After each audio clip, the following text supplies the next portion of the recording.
As we look at some sections of Book 6 and Book 7 of the Republic, we're dealing with this fundamental question: who should rule? Who should be in charge? Who should call the shots? Who should make the decisions that affect the whole of the society, the organization, the country, the city, however we want to put it? And this is a question that we can never really get away from, so it's important that we ask it and that we don't accept very simple-minded answers for it, but we think it all the way through. And that's what Plato is attempting to do. He's going to give us a very interesting and in many ways, earth-shaking answer to this in terms of it should be the philosophers. Now that's kind of a hard sell to non-philosophers. So before we actually look at that, let's think about some other things and work our way towards these two really interesting sections. I've got this word meritocracy up there. That's not a word that Plato uses, but it is a good word to describe what it is that Plato is suggesting to us. Cracy always means rule. So, when you have aristocracy, you have rule by the good or by the virtuous. When you have meritocracy, that's a more modern term, and we use it to describe, regimes in which, at least in theory, merit determines who is put in charge or who rises through the ranks, who gets more and more responsibility, and who thereby also gets more benefits usually in the process. So a meritocracy could be based on a lot of different things because there's a lot of different understandings about what exactly constitutes merit. All of them should lead us back to this question about who should rule. And we shouldn't answer this question by just looking at who does rule. We should ask this question by focusing on the should. And one way to think about this is in terms of qualifications. What is the criterion? What qualifies a person or a class of persons to be the ones to whom we give authority, give power?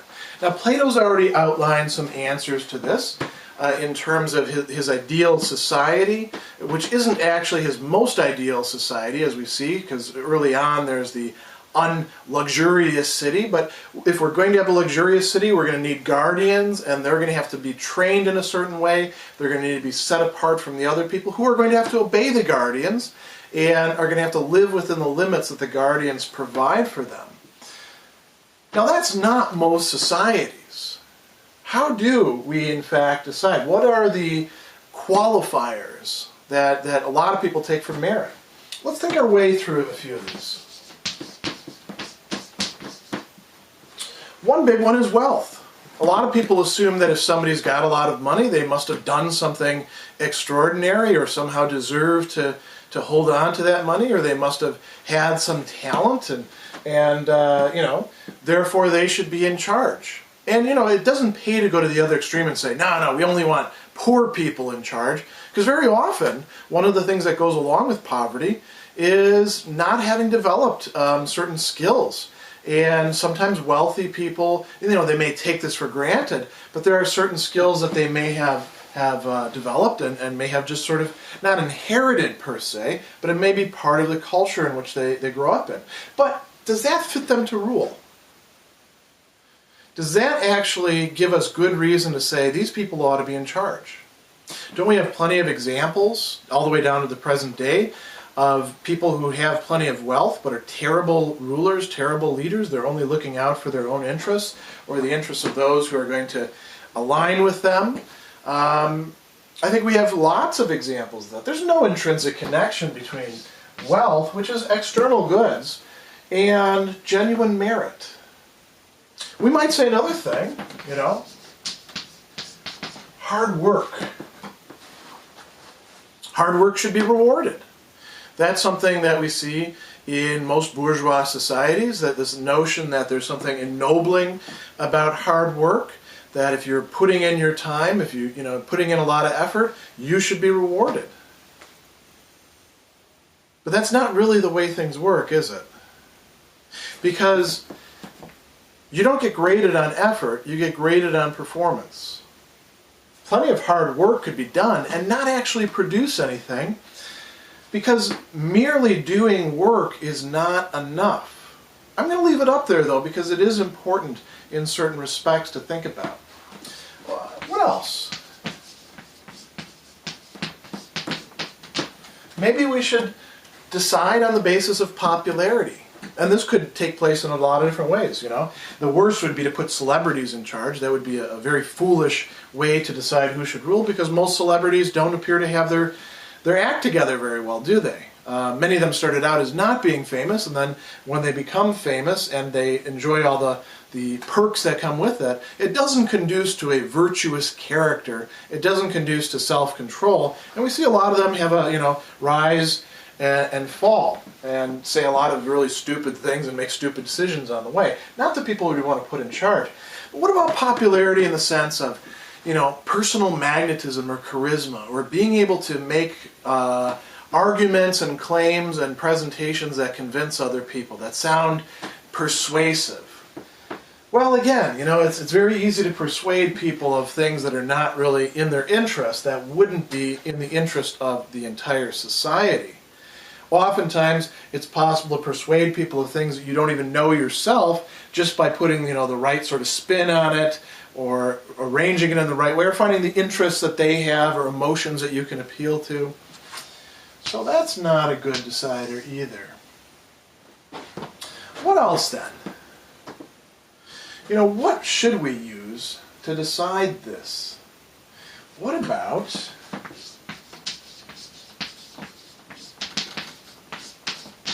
credentials? In a meritocracy of the present, that very often is the deciding thing. Do you have a college degree? Do you have paperwork? Have you gone through an apprenticeship program? Do you have a master's in public administration? Maybe that's what you need. Or a law degree. By the way, law degrees are one of the, tickets for getting into politics here in the United States. Probably one of the things that's wrong with our politics, right? Now, credentials. Do credentials actually mean that a person has whatever skills are being attested there? It means if there was some sort of test that they had to take, that they at least had those skills when they took that test, if they didn't cheat on the test, if there wasn't some way of subverting it, if they weren't just, given the credential for one reason or another. But it doesn't mean that they're actually keeping up on that. And another thing that we need to think about, what sort of credentials would you need in order to think about how you should run a society?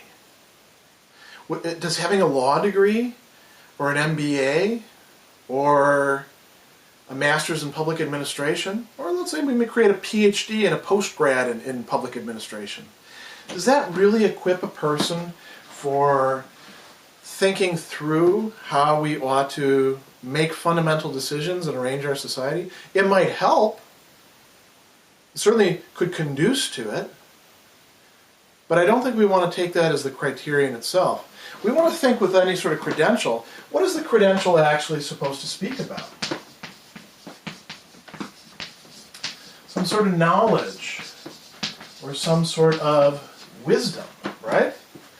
So credentials themselves are only a sign of something that's supposed to be there. And if that's lacking, if the person somehow got through the process, as may often be the case, without acquiring that knowledge or wisdom, then the credential is not actually going to help. And another thing we need to think about is, well, what kind of knowledge do they actually need in order to be able to run a society effectively? It's going to require not only management expertise or thinking about how to get along, how to smooth out conflicts. You're going to need a fundamental understanding about human nature. You're going to have to understand what it is that makes human beings what they are and what they could be. Not just where they are currently, but what they could be and what it would require to get them there. How to get them to become better people. And so we come up with another thing, moral virtue. That's left out of credentials. A lot of professional codes will have things in there, about, well, you can't do this, and you can't do this, and you can't do that. For example, you have to avoid conflicts of interest. But those are just the guardrails of morality. That's not actually having virtue. That's not having developed justice in your soul or personality and made it part of who you actually are. That's not actually having courage. The obligation to blow the whistle is not the same thing as actually having the courage to do so.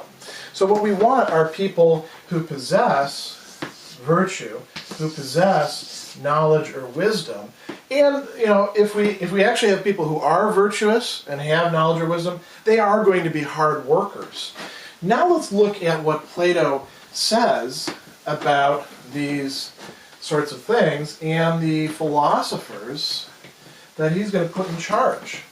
Again, I understand that this is a very, very hard sell to say that we should have philosophers in charge, because you might think of the people that you've encountered who talk about philosophy, who write philosophy books, or philosophy professors that you've met, and you might think to yourself, as I certainly do, boy, I wouldn't want those people running the show because they seem to be, incompetent. Some of them can't even teach philosophy well. Plato doesn't mean that by philosophers. So let's look at how he's describing them. He's talking about these guardians, right? And the guardians have undergone a lengthy process of education. And their education has not just been academic, we might say. It's also been moral education. They have developed these virtues, these traits of character that we want people who are going to be in charge to have. Because without that, they're going to prey on the people who they're supposed to be taking care of. They're going to fail when it comes to actually exerting courage. They're going to allow their appetites to run the show, and they'll be pawns of their own desires rather than be leaders. There's also an aspect of discipline involved in this education that they've had. What's going on, though? What are they being educated in? He says, which of the two would be best able to guard the laws and institutions of states when it comes to these classes? The guardians or the auxiliaries? The guardians. Let them be the guardians. And he says, neither can there be any question that the guardian who's to keep anything should have eyes rather than no eyes. That's a no-brainer, right? Well, what about knowledge then? Knowledge is like having eyes, like having the faculty of sight, being able to see ahead.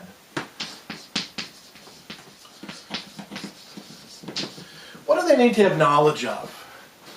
Here's where we ought to pause for a second and think what we often mean when we talk about knowledge. Does having knowledge mean being able to recite what's on the chalkboard? Does having knowledge mean being able to take the test and get a 96%? Does it mean being able to write good essays? We're getting a little bit closer to it now. We often distinguish between different levels of knowledge. At the bottom is rote memorization.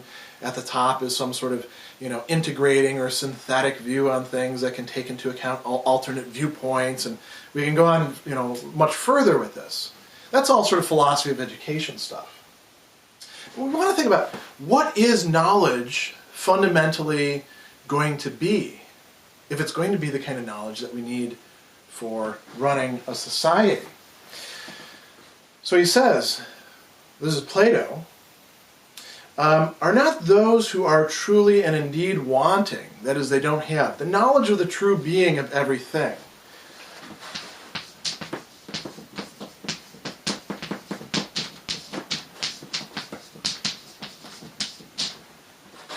Another way to put this is the reality, or the essence of things.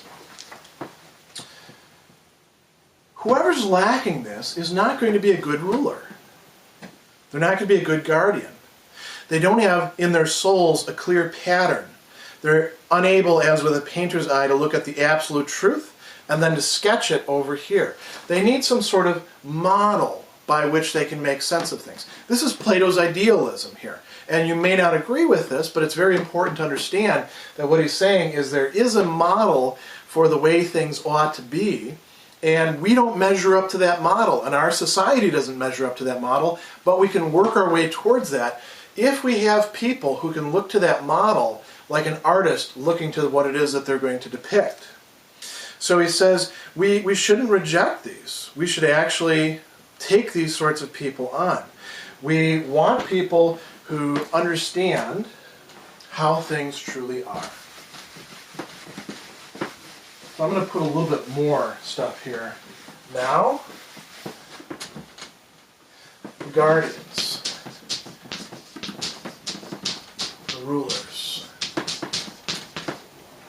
They actually have the models, the ideas of realities, how things truly are. And their knowledge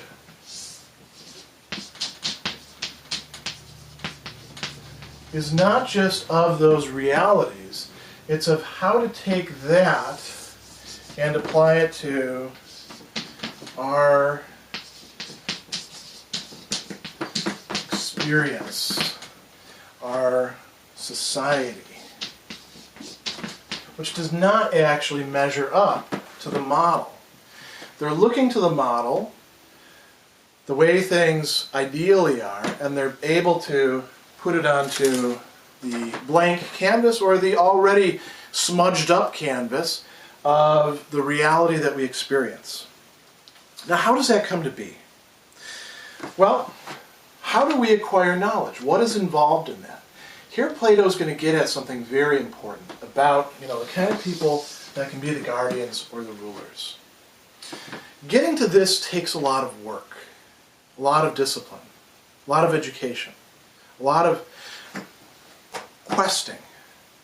Now, is that all on the side of, say, the educators? Is this the way that knowledge works? The educators motivate the student. We'll just put here rulers, but we'll say student. Do the educators just drive the students like, say, cattle down a bunch of defilades and ravines and say, you go this way, you're going to acquire the knowledge on the way, and when you get to the end, we're going to give you a diploma, and now you know something? Is it all push? Or is it that the models and ideas are pulling them towards it, like a magnet? Or do the students themselves have to assume a certain level of responsibility, of self-moving, of determining for themselves, I want to know what really is the case. I want to understand. Well, this is what we call love or desire. And along with this goes a kind of pleasure. So what Plato tells us is that these young people who are being educated, philosophical minds, they will love knowledge of a sort which shows them the eternal nature not varying from generation and corruption. Not just knowledge of this stuff. This is great down here, but they're also learning about this as well. And he says, let us agree that they're lovers of all true being. There is no part, whether greater or less, that they're willing to renounce. And what else? They love not just reality, true being, they love truth itself. Now, there's all sorts of people who want knowledge and aren't necessarily interested in truth itself. They're interested in having knowledge so that they can work a job, so that they can get something done. Nothing wrong with that, by the way. They're just not the people that we want to put in charge, according to Plato. We've got all sorts of other jobs for them to do. If a doctor just wants to be a doctor and he does a really great job at that, or she does a really great job at that, because they love their craft and they want knowledge about that, that's perfectly fine. But you don't put them in charge of the entire society unless they really desire to understand everything, unless they're going to be philosophers. So he says, what is philosophy? It's the love of wisdom, it's the love of truth. Is there anything more akin to wisdom than truth? The true lover of learning must then, from his earliest youth, desire to have all truth. There's a kind of insatiability, a hunger. And you can see this in some people. Very often we don't call them philosophers. Plato is perfectly willing to say that many of the people calling themselves philosophers in his time or in our time don't fit the bill for this. As a matter of fact, if you were a philosophy person and going through the whole, bachelor's, master's, PhD, and you only want to read philosophy texts, you don't want to read history, you don't want to read novels, you're uninterested in science, you're uninterested in anything other than reading Kant and Aristotle, you're not a real philosopher according to Plato. For Plato, the real philosopher is interested in the truth of everything. So he says, he whose desires are drawn towards knowledge in every form is going to be absorbed in the pleasures of the soul and will hardly feel bodily pleasure. I mean, if he's a true philosopher, not a fake one. So what kind of person is this going to produce? He goes through a number of the virtues. A person like this is going to be generous. When he's talking about liberality and illiberality, another way to translate that is generosity. The philosopher will genuinely be generous because he doesn't care about money. And he's not particularly worried about having a nice house or cool clothes or, a great car or going to the best parties or stuff like that, because that doesn't compare to knowing truth, knowing reality itself. He'll also be a temperate person. This is the kind of person that you can count to keep their hands off of things, not to get drunk, not to get high, not to, sleep with everybody that they can, because they've got better things in mind that would keep them from. They'll also be more courageous because they have a proper perspective on what truly matters. And they're not going to be afraid of the things that scare most other people, including the death of the body. They'll be just, and they'll be wise. So, what else does he have to tell us about this? Such a person is going to, as he says, have a good memory as well. He has to be able to retain all these things that he's learning. So what do we have here? We have a blueprint for the kind of person, and Plato thinks that these will be fairly rare, that will actually make good guardians, good rulers, good philosophers. Plato also thinks that until we have people like this in charge, we're always going to be bedeviled with all sorts of problems. Now, as we turn our attention to Book 7, we encounter one of the most famous images and passages in Plato's work, the Allegory of the Cave. And why is Socrates telling this story, this allegory? It's going to have to do with who should actually be in charge and what sort of qualifications they need. We just saw that one of these is that the person who's going to be in charge needs to be a genuine philosopher. They need to love learning, which means not just learning information, but learning about the true realities, the unchanging and eternal patterns, that things that we encounter in this existence, this changing, mutable world that we're in, our experiential world, are actually copies of, and not particularly good copies. That's what this allegory is really about. But first, we're going to look at how it's set up. So you have to imagine to yourself, as he says, a cave underground. It's a prison. And within it, you have these prisoners. They're chained and shackled. They can only look ahead. Now, don't worry about how do they go to the bathroom or where do they get something to eat or when they get, scurvy or things like that. It's a story. It's a metaphor. In any case, there is a fire, and that fire is casting shadows on the wall in front of them. In the story, there's also people, and we don't need to worry about who these people are, with sort of puppets or marionettes who are contributing to those shadows. And the people down there, they watch those shadows, and they try to find some sort of pattern to them, some sort of system, some sort of cause and effect between what's happening on the wall. They don't realize that it's really just somebody behind them projecting something in front of them.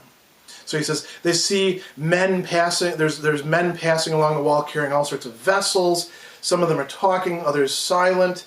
And all of these people are used to is shadows. The shadows of the things, the shadows of one another, which the fire throws on the opposite wall of the cave. If they were actually able to converse with each other, would they not suppose that they were naming what was in front of them. As a community, they are in a collective delusion about what is really real, what is really taking place, about what's valuable, about what's not valuable. To them, the truth would literally be nothing but the shadows of the images.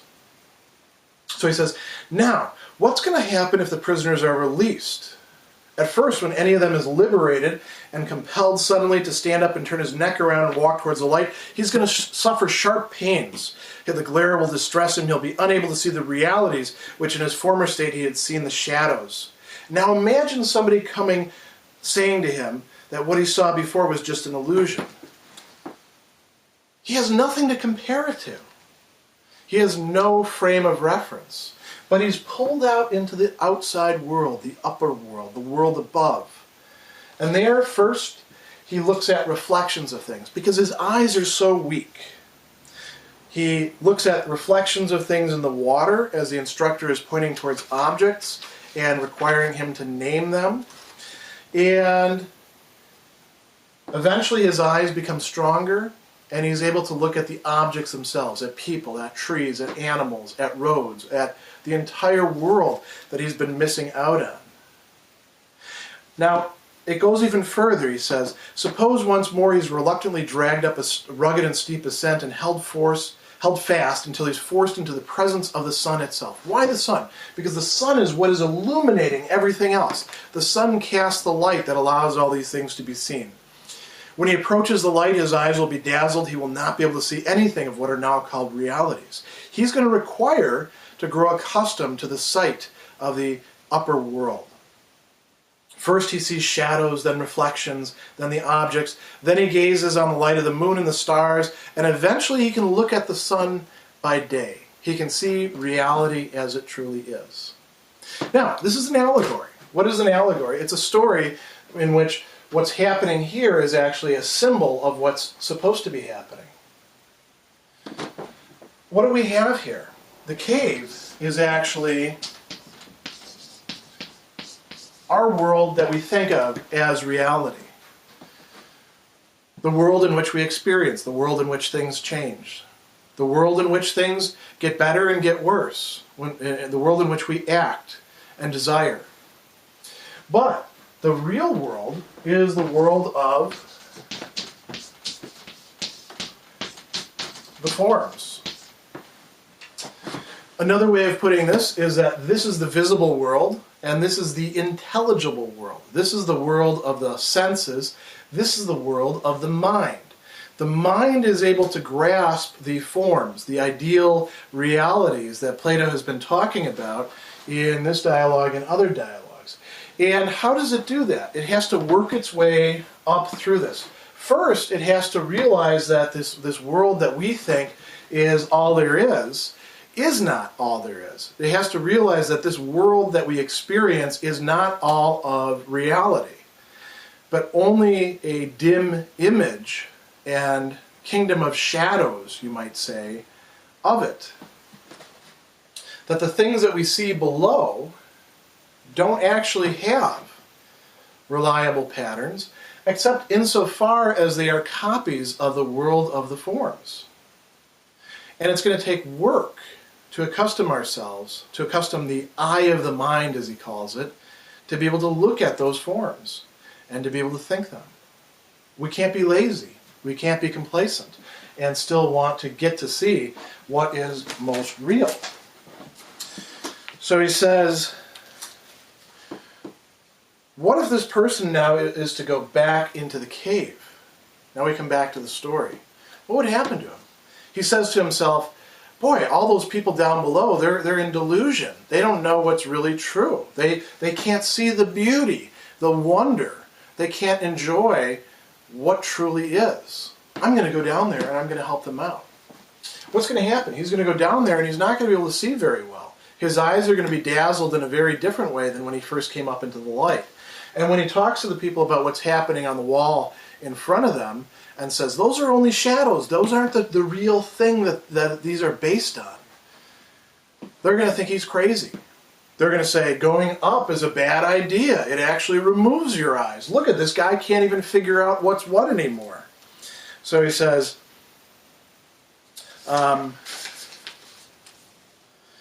if there were a contest and he had to compete in measuring the shadows with the prisoners who'd never moved out of the den before his eyes become steady, would he not be ridiculous?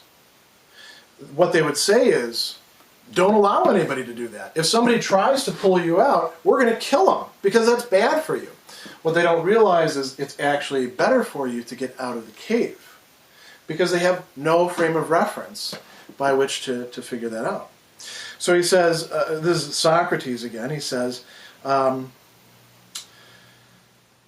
we've got this allegory, and he says, you must not wonder that those who attain to this beatific vision, who see reality as it truly is, are unwilling to go back down into human affairs, for their souls are ever hastening into the upper world where they desire to dwell, which desire is very natural, if our allegory may be trusted. He says, is there anything surprising in one who passes from divine contemplations to the state of human beings, misbehaving in a ridiculous manner? This is why philosophers, people who are genuinely philosophical, often appear kind of silly to other people who are getting by much better in this lower world of the everyday, the experiential. The philosophers have been exposed to and are living with other clearer sight of what truly is.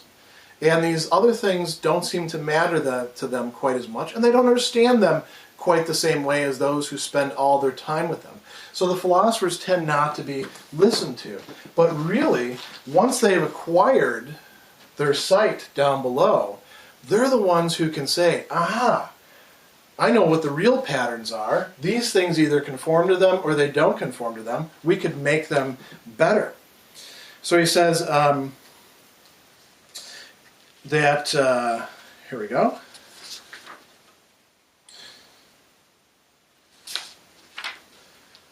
Professors of education must be wrong when they say they can put a knowledge into the soul which was not there before, like sight into blind eyes. He's articulating a theory of learning here. When we're teaching, what we're actually doing is bringing you into, according to Plato, the sight of the things that really are. And we're letting you look at them. It's painful, it takes a lot of work, but if you want to put in the work, you can do that. He says, our argument shows the power and capacity of learning exists in the soul already. Just as the eye was unable to turn from darkness to light without the whole body, so the instrument of knowledge can only by the movement of the whole soul be turned from the world of becoming, this world, to the world of being, from the visible to the intelligible. And to learn by degrees to endure the sight of being and of the best and brightest of being, or in other words, of the form of the good, the thing that gives everything else its value. Plato is not calling this God, but this is very similar to what other theists would call God. Now, how does this fit in with the philosophers? I'm going to skip through this rather quickly. Plato says that those youth who have been educated as guardians, they have come out of the cave.